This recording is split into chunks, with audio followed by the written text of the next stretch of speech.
अस्सलाम वालेकुम दोस्तों पिछली वीडियो में मैंने आपको अर्ज किया था कि जो इक्वेटर है खत इस्तिवा जिसे हम कहते हैं वो हमेशा एक ही मौसम वहाँ रहती है और वो मौसम है गर्मा। लेकिन इस वीडियो में मैं आपको बता रहा हूँ कि पिछली वीडियो में मैंने मलेशिया, इंडोनेशिया, सिंगापुर की मिसालें दी थी, लेकिन आज किसी और मुल्क की मिसाल देके मैं आपको समझाऊंगा कि उसी खत इस्तिवा पे बर्फ की चोटियां भी हैं, ग्लेशियर्स भी हैं, वहां पे नदियां भी बनती हैं उस ग्लेशियर से।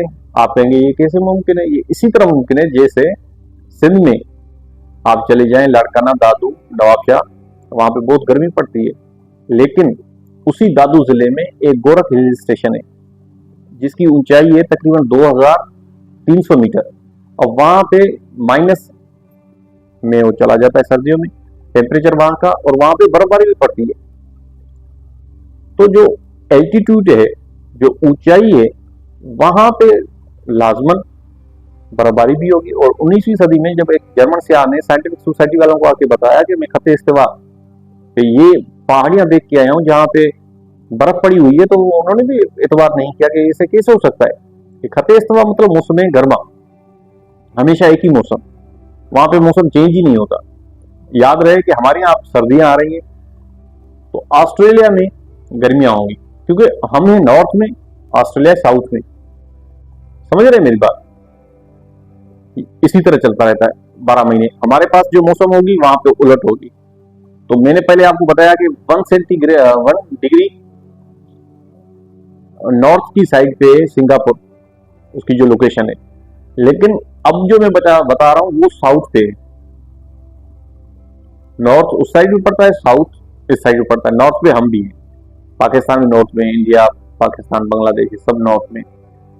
और उसकी लास्ट जो ममालिक हैं वो रशिया का एक किनारा आके लगता है, और नॉर्वे ये जाके किनारा, जिसको हम आर्कटिक सर्किल कहते हैं, लास्ट में बिल्कुल 90 डिग्री पे। तो साउथ में बिल्कुल इक्वेटर के साथ ही, लेकिन साउथ की साइड पे एक मुल्क है कीनिया, उसके साथ है तंजानिया। अब कीनिया पे नाम ही माउंट कीनिया की वजह से पड़ा है।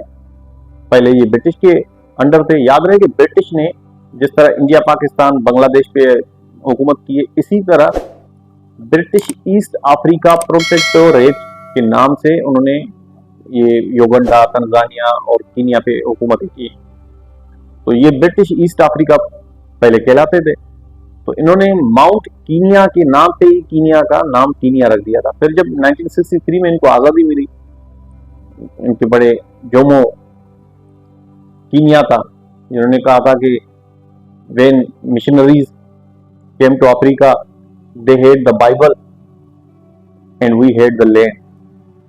They taught us to pray with our eyes closed. When we opened them, we had Bible in our hands and they had the land. तो जब वो कह रहे हैं ईसाई तबलीगी हमारे पास आए तो हमारे पास जमीनें थी, उनके पास बाइबल था। उन्होंने हमें सिखाया कि इबादत करें आंखें बंद करके, और हमने ऐसे ही इबादत करना जब शुरू किया, तो हमने जब आंखें खोली तो हमारी जमीनें उनके पास थी और हमारे हाथों में बाइबल था। तो ये जोमो कीनिया था, पहले सदर बने वहां के कीनिया के। और उसके साथ ही तंजानिया। अब तंजानिया पे जो वहां पे पहाड़ है वो है माउंट किलिमांजारो। अब जो माउंट कीनिया है उसकी सबसे बड़ी ऊंची चोटी जो है वो है बातियान, 5200 मीटर उसकी ऊंचाई है। याद रहे कि माउंट एवरेस्ट की है 8849 मीटर, सबसे ऊंचा जबल है। तो माउंट एवरेस्ट को पहले 15वीं चोटी कहते थे, 120 के लिखते थे, उसके बाद उसका नाम माउंट एवरेस्ट पड़ा।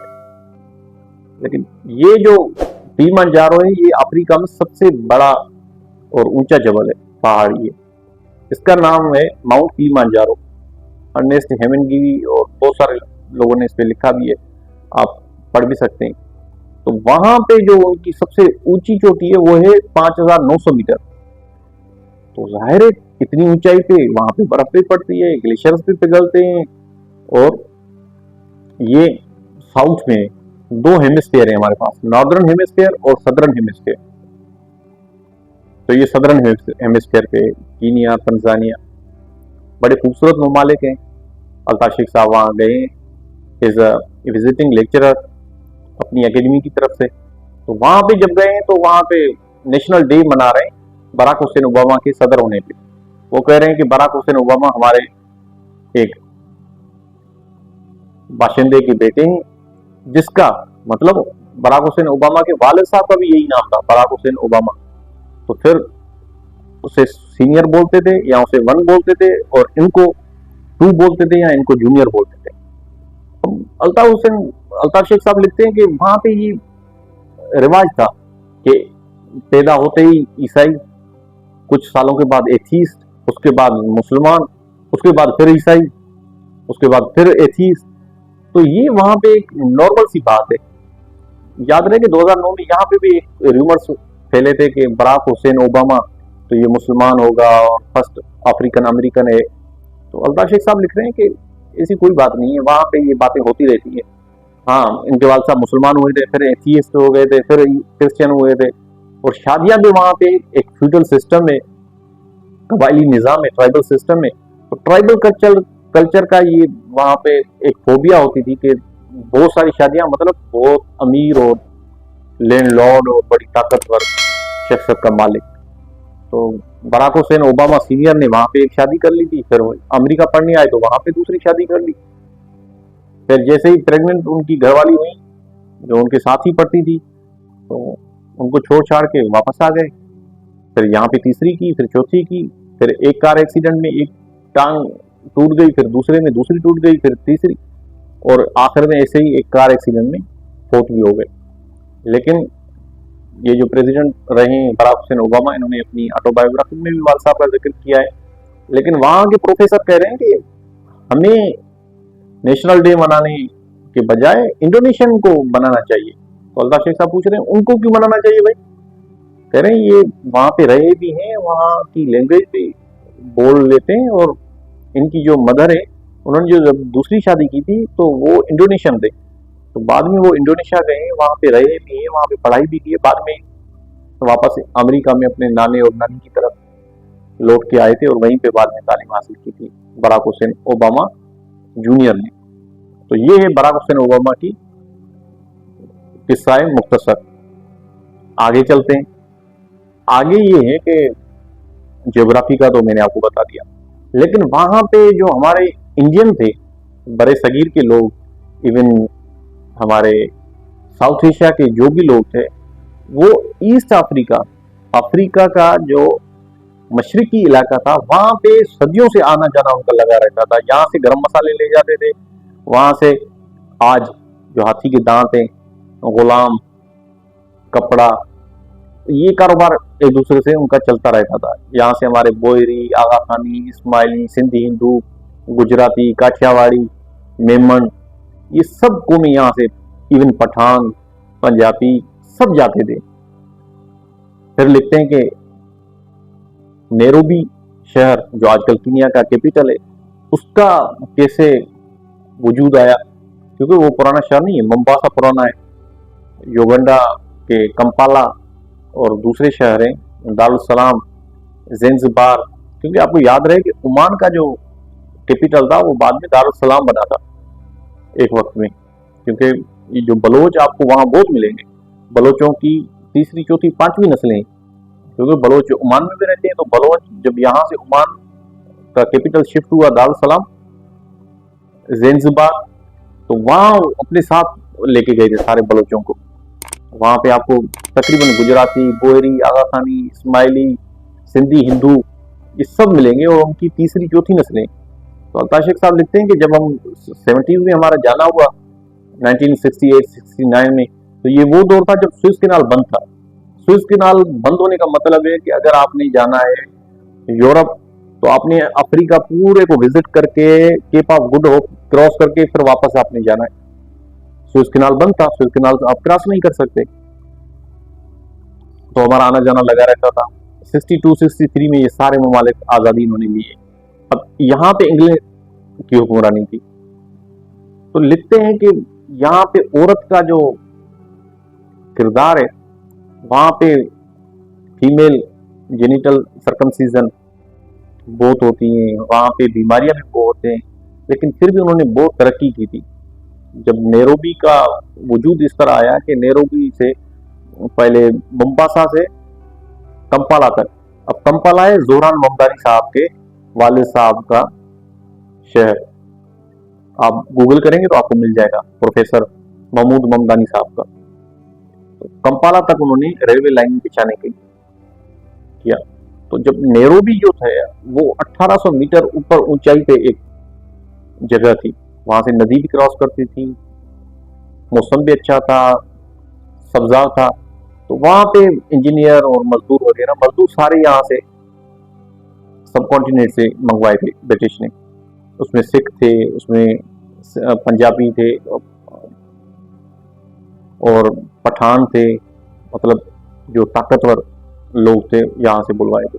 फिर वहां पे दो एक सावो मैन ईटर्स के नाम से दो शेर भी थे, जो बहुत सारे गरीब हमारे साउथ एशियन लोगों को खा गए। वहां पे बड़े एहतजाजात भी हुए और काम से भी भाग गए। अब वो शिकागो में उनको वहां पे रखा गया, जो दो शेर थे जिन्होंने 100 से ज्यादा गरीब मजदूरों की जान ले ली। फिर वहां पे बीमारियां अजल से चली आ रही हैं, क्योंकि जंगल इतना है कि बीमारियां वहां रहती हैं, तो मजदूर बहुत सारे बीमार भी हो गए, लेकिन मेहनत मजदूरी की वजह से वहां जाते थे अफ्रीका। तो ये अफ्रीका के साथ हमारा ताल्लुक सदियों से। तो नैरोबी की मैं बात कर रहा था, तो नैरोबी का वहां पे 1800 मीटर पे ऊंचाई थी, तो वहां पे आहिस्ता आहिस्ता सेटलमेंट होना शुरू हुई, क्योंकि मजदूर वहां मेहनत आराम करते थे, उनके इंजीनियर्स वहां पे आराम करते थे, तो उन्होंने पहले अपने सरकारी वहां पे घर बनानी शुरू किया, आहिस्ता आहिस्ता वहां पे सेटल। फिर एक सदी में इतना तरक्की कर गया कि आज नैरोबी कैपिटल है कीनिया का। हालांकि मोम्बासा और दूसरे जो शहर हैं वो पुराने हैं और तारीखी हैं।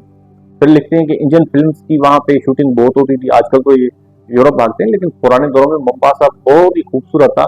इवन सर विंस्टन चर्चिल के लिए, जो वजीर आजम में बरतानिया के, उनके लिए लिखते हैं कि the pearl of Africa, Mombasa के लिए लिखते हैं द पर्ल ऑफ अफ्रीका, इतना मशहूर और खूबसूरत था। फिर वो कंपाला जो मैंने आपको बताया, from citizen to refugee, professor जो महमूद ममदानी साहब की किताब है। ईदी अमीन साहब का जिक्र जब तक ना हो कोई योगना की बात कंप्लीट नहीं होती। ईदी अमीन इतना जालिम था, 1971 में आया और 1979 में उसने जान छोड़ी, जद्दा में जाके फिर भाग के अपनी जान बचाई। लेकिन इस 8 सालों में लाखों अफराद को मारा, जलावतन किया। एक अजीब जहनीत का मालिक था, कभी क्या नारे लगाता था, कभी क्या नारे लगाता था। इतनी बड़ी यूनिफॉर्म पहनता था कि हर रोज अपने आप को ही फील्ड मार्शल, डॉक्टर और क्या क्या खिताब देता था, रहता था। सदर भी खुद था, फील्ड मार्शल भी खुद था, पावर भी सब उसके पास थी। शादियां भी इतनी करता था, हर रोज शादियां करता था। फिर कभी मुसलमानों के नारे लगाता था, कभी ब्रिटिश को गालियां देता था, कभी अमेरिकन को गालियां देता था, कभी लिबिया के गद्दाफी से पैसे ले लेता था, कभी सऊदी के शेखों से पैसे पकड़ता था। लेकिन इतना जुल्म उसने किया कि एक सुबह उठ के इसने ऐलान किया कि जो भी यहाँ पे इंडियंस हैं, क्योंकि उस वक्त हिंदुस्तान पाकिस्तान तो आज़ाद नहीं थे, सब इंडियंस ही कहलाते थे, कि जो भी इंडियंस हैं 30 दिन का उनको अल्टीमेटम है, सारे निकल के चले जाए। फिर जो उन बेचारों के साथ हालत हुई, क्योंकि वो सदियों से वहां रहते थे, वहां उस धरती के वो मालिक हो गए थे, और वहीं उनका उठना बैठना था। फिर कोई कनाडा गया, कोई इंग्लैंड गया, कोई अमेरिका गया, इस तरह उन्होंने जाके अपनी जाने बचाई। तो ईदी अमीन का भी इसमें जिक्र है, जोमो कीनियाता का जिक्र है, और बहुत सारे लोगों का जिक्र है। और अफ्रीका ओवरऑल जो 53 कंट्रीज हैं, थोड़ा थोड़ा उनका भी जिक्र है।